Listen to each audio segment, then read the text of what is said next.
déjà 5 médailles individuelles dans des championnats du monde pour Quentin Fillon-Maillet. Jamais le titre. Contrairement aux Jeux Olympiques, justement, il est champion olympique en titre de ce format de l'individuel. Allez, Quentin qui a repris des couleurs sur la poursuite au niveau des temps de ski. Comme les autres, il est averti. Les entraîneurs, les techniciens ont fait les retours qu'ils devaient faire par rapport à la situation. Les biathlètes de toute façon sont grands, ils savent ce qu'ils ont à faire. Ils ont bien compris que cette course serait difficile pendant qu'ils étaient en train de s'échauffer. Donc maintenant on va faire abstraction de tout ça, essayer de faire mieux que sur la poursuite au niveau du pas de tir. Et ça pourrait très bien faire une médaille pour Quentin sur cette course du jour. Le voici, l'immense favori de cette course. Mais on le voit, il a la mâchoire serrée, la pression sans doute pour Johannes Bö. Jamais un biathlète n'a réussi le grand chelem et s'offrir tous les titres sur les courses individuelles. Pour l'instant, il en compte 2 sur le sprint et la poursuite. On arrive sur le pas de tir avec Quentin. Vent nul, du soleil, ne pas faire d'erreur. C'est ça l'objectif aujourd'hui pour lui.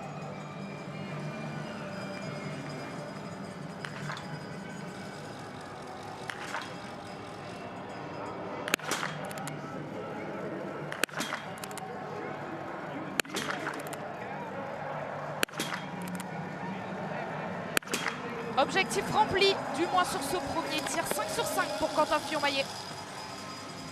Eh ben, n'ont pas toutes tapé au même endroit, mais par contre elles ont toutes fait blanchir les cibles. Donc il repart avec un sans faute qui est parfait.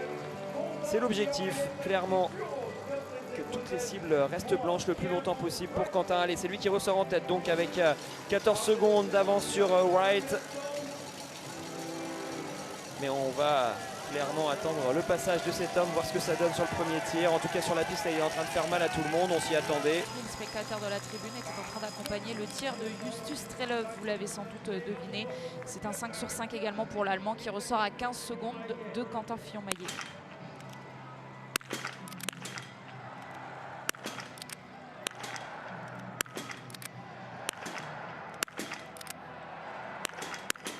Il a de l'avance sur la piste et il va le garder également, la garder cette avance avec son plein dès le premier tir. Johannes Bö aussi est à 5 sur 5 comme nos 2 premiers Français, mais il va ressortir devant les tricolores. C'est pas bon pour ses adversaires, ce tir il ressemble plus au tir qu'il a réussi à faire sur la poursuite que les tirs qu'il avait fait sur le sprint qui étaient un peu limite, où il y en avait de partout. Le voici, Emilien Jacquelin, pour imiter Quentin Fillon-Maillet et Fabien Claude qui pour l'instant ont très bien tiré.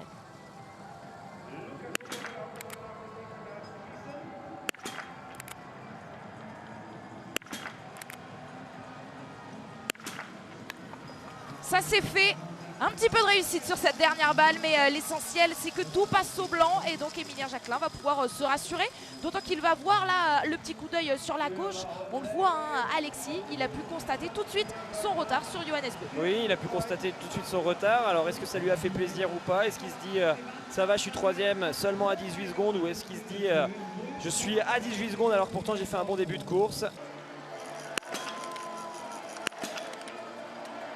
Ouais. Oh mais qu'ils sont beaux ces tirs de la part de l'équipe de France et de la part de Quentin Fillon-Maillet.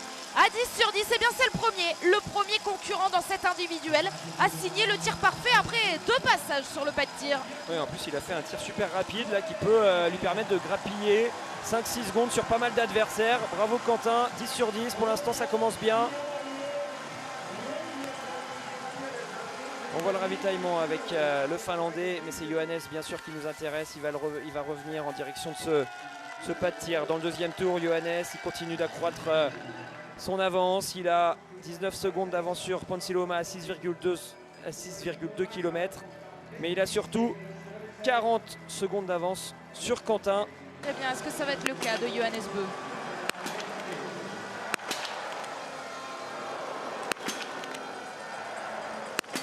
On le sait, il va falloir des erreurs de Johannes Bö pour que ses concurrents aujourd'hui puissent y croire. Et bien voilà une toute petite porte ouverte, une porte qui coûte 1 minute à Johannes.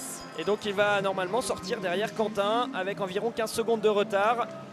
Il a attaqué, mais ça n'aura pas suffi. La dernière balle est limite, hein. Elle n'était pas cordon, elle est bien dans la cible, mais on sent qu'il a mis de l'engagement. Allez, c'est Quentin pour l'instant qui, grâce à son bon tir, se positionne en tête de cette course. Ils sont plusieurs à pouvoir ressortir devant le Français. C'est surtout des Suédois, Ponsiluoma et Samuelsson.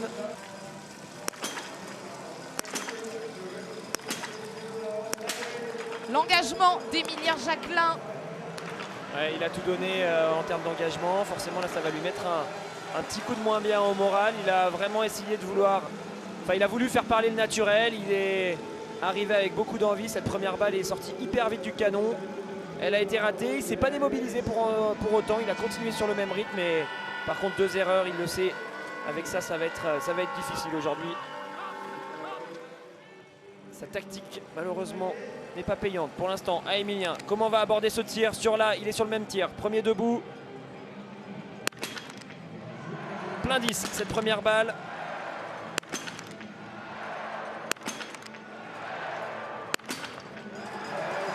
C'est solide, très très solide en termes de qualité de tir. Vraiment quasiment 4 balles dans le coucher. La dernière est un peu au-dessus. Regardons Sébastien Samuelsson. On va très certainement basculer en mode data. Oui, voilà, c'est 3 secondes d'avance sur Sébastien Samuelsson. Sur la light grid à la sortie du deuxième tir, Quentin Fillon-Maillet est 3e.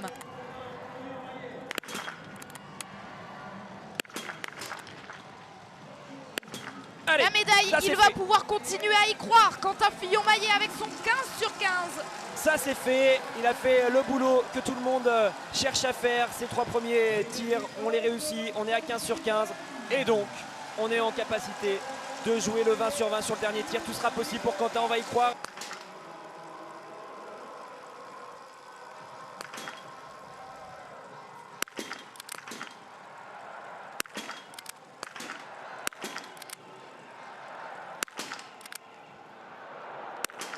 Ouh là là, c'était limite cette dernière balle, encore une fois les cordons.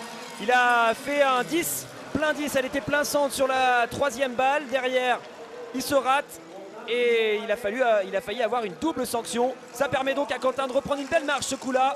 48 secondes d'avance pour le Français. Et le 18 sur 20 qui sera dans le viseur de Johannes Beu au moment où il se présentera tout à l'heure sur le tir debout. Ce sera le tout dernier tir. Lui, il est entre son premier couché et son premier debout et son deuxième couché, Samuelsson.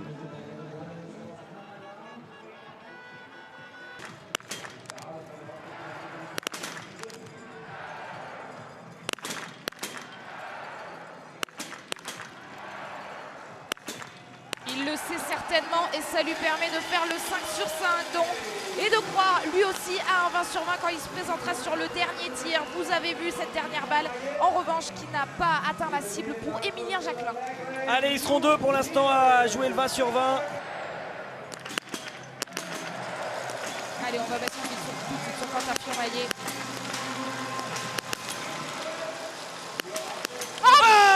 Elle est dehors. Quentin Fillon-Maillet, la dernière balle lui a échappé. Quentin Fillon-Maillet est à 19 sur 20, mais que ce sport est cruel. Allez, qu'est-ce que ça va faire pour Quentin à 19 sur 20? On a vu, donc 19 sur 20, ce sera le score de Sébastien Samuelsson. Et sur la light grid, on va l'attendre, il peut le jouer, le 20. Ah, elle est dehors cette dernière balle pour Quentin, mais quelle course hein. Lui qui a tiré à 13 sur 20 sur la poursuite aujourd'hui, c'est complètement différent. Ce sera un 19 sur 20 pour le Français, c'est sûr. Que vont faire les autres maintenant en termes de score sur 20 sur 20? Et ben on va le savoir avec Johannes. Si Johannes ne rate pas de balle sur ce tir, il va repasser devant le Français. Si par contre il commet une nouvelle erreur, ça va permettre à Quentin de reprendre l'avantage. Il n'y aura pas d'erreur. Ce coup-là, c'est donc Johannes qui va ressortir en tête. Johannes Beu qui réussit à signer le 5 sur 5 au meilleur des moments et qui va bénéficier des erreurs de ses adversaires. Et son adversaire sur ce dernier tir, c'était Quentin Fillon-Maillet. Mais la dernière balle, elle n'est pas passée au blanc pour Quentin.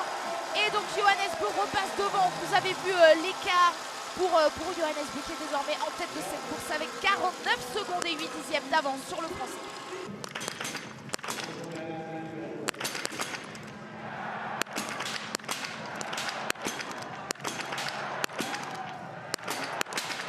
Non, il fallait pas la rater cette dernière balle. C'était déjà limite face à Johannes. Et là, du coup, ça bascule du mauvais côté. C'est donc Johannes qui reprend la tête de cette course. Comme Quentin, la dernière balle est dehors. On va voir justement ce que ça va donner face aux Français. Ça va être très serré entre les deux. À rester devant. Et oui, avec l'enjeu que vous nous donniez, Alexis, vouloir passer devant Johannes Beu ou vouloir continuer à être à la lutte face à Quentin Fillon-Maillet sur la light grid à la sortie de ce dernier tir et devant le Français pour l'instant. Il a un peu plus de 10 secondes d'avance, 12 secondes je crois très exactement sur Quentin d'avance à la sortie de ce dernier tir. Il va y avoir un match dans ce dernier tour. On attendra ensuite les temps de passage et le dernier tir de Samuelsson. C'est peut-être lui qui va sceller le sort de Quentin. Pour l'instant, il est toujours en mesure, Samuelsson, de jouer un 19 sur 20. Et ils sont en train de jouer deux choses différentes. L'or pour Johannes Beu et peut-être la médaille de bronze, voire même la médaille d'argent pour Quentin Fillon-Maillet qui est troisième à la sortie du dernier tir. Mais ce dernier tour, il sera sans doute primordial pour Quentin Fillon-Maillet qui a réussi à tenir les skis de Johannes Beu et on l'espère à s'offrir quelques secondes précieuses pour tenir face à Sturla Lægreid, mais également grâce à Sebastian Samuelsson. Il est là sur le pas de tir, Samuelsson. Médaille ou pas médaille pour Quentin, ça se joue peut-être maintenant.